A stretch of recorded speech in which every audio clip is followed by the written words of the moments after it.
Ang ibig sabihin ng hipon kasi is sexy yung katawan, not so desirable. Pero in a way that's wrong because most Pinoys love the head.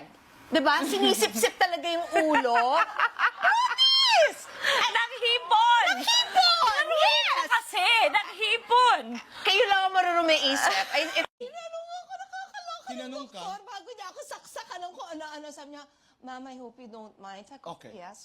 Hilo-hilo pa ako. I just have to know, are you pregnant? Sabi ko, no, I'm not pregnant, Doc. Nakakaloka. Hindi po ako pwedeng mabuntis. Kailan ka nakaranas ng lambing? Your Honor, hindi ko na po alam. Ganun ba? Sino naman ang huling nagpakilig sa iyo? Your Honor, hindi ko na po maalala po yung pangalan. Walang magtatagal sa ugali mo. Di wala. Ano ngayon? Umalis kayo. Ang pera ko, pera ko. Ang pera mo, pera ko. Linaw, ano? So, Linaw. wala tayong pag-uusapan. Uy, may problema ka ba?